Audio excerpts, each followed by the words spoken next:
Albert Einstein disait « Si les abeilles devaient disparaître, l'humanité n'aurait que quelques années à vivre. » N'importe quoi.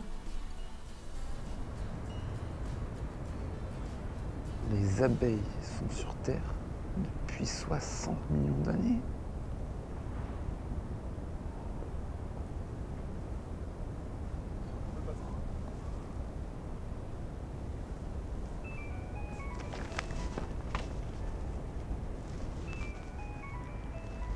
Allô? Ouais, ça va? Ah, je viens de partir là. Ah non. Bon, j'arrive, à tout de suite. Ça va sinon? Ouais.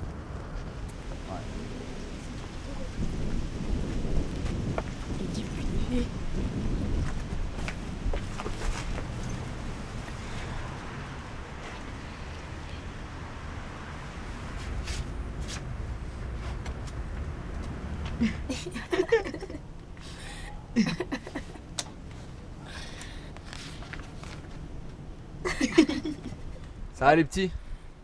Ça va bien. Vous faites marrer mon magazine? Ah, c'est à toi? Ouais. Franchement, ils disent n'importe quoi. Ils disent que les abeilles se portent mieux en ville qu'à la campagne. Ça sert à quoi d'écrire ça? Vous savez ce que c'est un apiculteur? Non. Vous savez ce que c'est la biodiversité? On vous apprend quoi à l'école? Ben, les maths, le PS, la géographie. Vous faites quoi là? Bah venez avec moi, je vais vous montrer un truc. Vous avez déjà entendu parler d'écologie?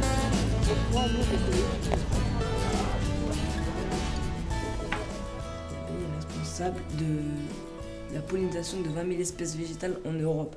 Sarah, ça veut dire quoi, pollinisation? Je peux vous aider les enfants? Bonjour. Bonjour. Ça veut dire quoi, pollinisation?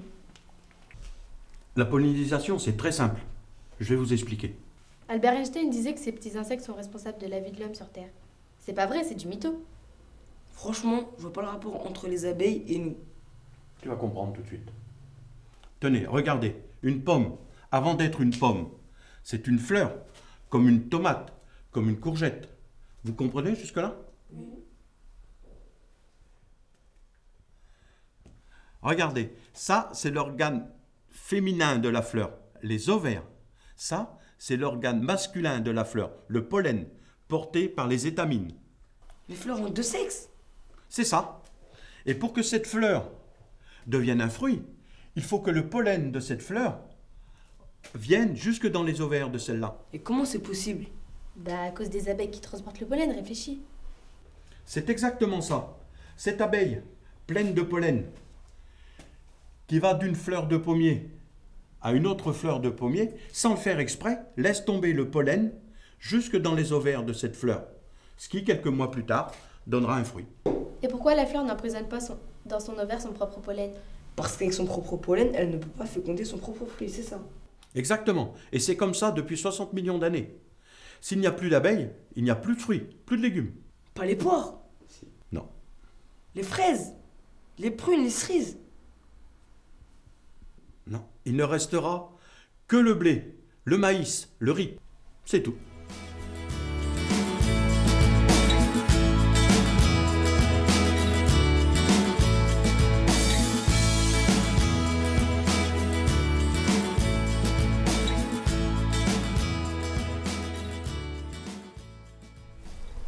Franchement, tu crois pas qu'il m'étonne un peu le bonhomme? Plus de fruits, plus de légumes.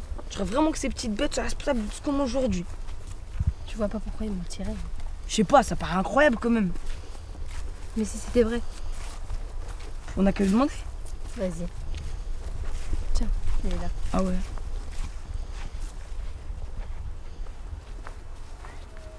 Bonjour, Bonjour, Bonjour. bonjour. on vient de la part de Monsieur Claire. On voudrait savoir pourquoi les abeilles sont menacées aujourd'hui. Eh bien, les abeilles, comme tous les êtres vivants, sont menacées si on détruit ou si on pollue leur habitat. Par exemple, un danger pour les abeilles, ce sont d'utiliser trop de pesticides. C'est dangereux pour les abeilles. Et oui, ça peut les intoxiquer, voire même les tuer. Et les abeilles sont très utiles pour nous, puisque ce sont des insectes pollinisateurs qui vont polliniser les cultures et nous permettre d'avoir des fruits et des légumes. Comment il faut faire pour éviter ça? Eh bien, il faut moins utiliser les pesticides Et mieux encore, c'est de ne pas les utiliser. Par exemple ici, on a des problèmes avec les pucerons, mais on n'utilise pas de pesticides pour les pucerons. On attire des insectes qui vont manger les pucerons en créant des abris et de la nourriture pour ces insectes. C'est compliqué quand même. Mais c'est pas si compliqué, il suffit de respecter le cycle de vie des insectes. Et si vous voulez, je peux vous montrer un espace comme ça qu'on a planté pour attirer les insectes auxiliaires qui nous aident à combattre les insectes qui abîment les cultures. D'accord.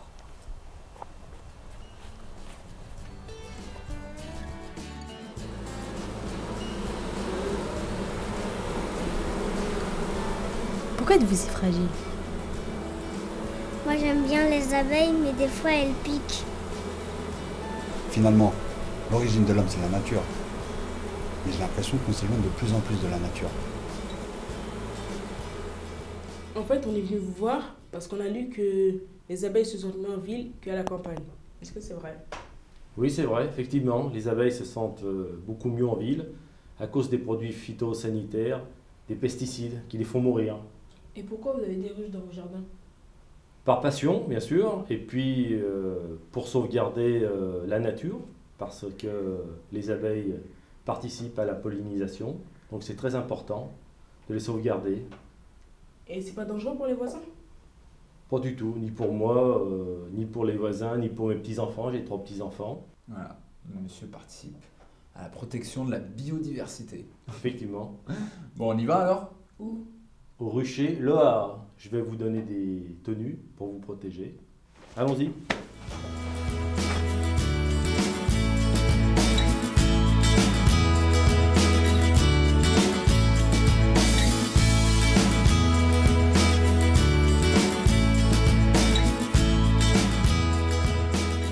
Quand on cherche à comprendre la vie sociale de l'abeille, on s'aperçoit qu'entre sa naissance et sa mort, elle a X métiers dans la ruche, et ça c'est passionnant de suivre et d'accompagner la vie de l'abeille.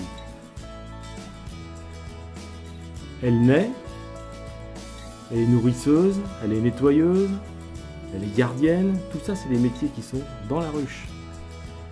Ensuite, elle sort dans la nature, elle est butineuse, elle ramène le nectar, elle fabrique le miel.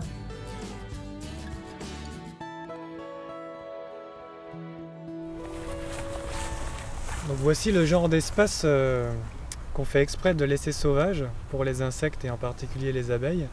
Ça leur permet de réaliser tout leur cycle de vie ici, donc de se nourrir, de se reproduire, bien plus que si on avait tout coupé à ras comme sur une pelouse. Et ça c'est vraiment le genre d'espace qui permet de garder un équilibre entre l'homme et la nature. Sinon on risque de perdre les abeilles un jour. Et oui.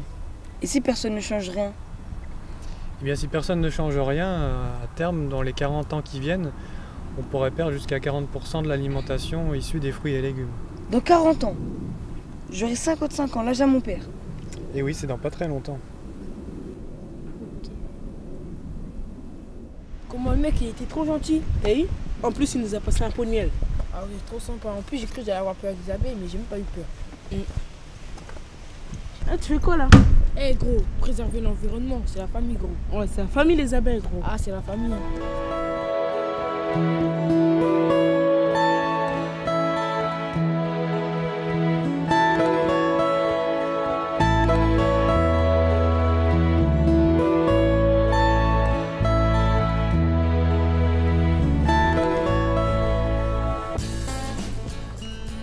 C'est quoi que tu dessines? Une abeille qui pique. C'est ce qu'il disait Einstein? Non,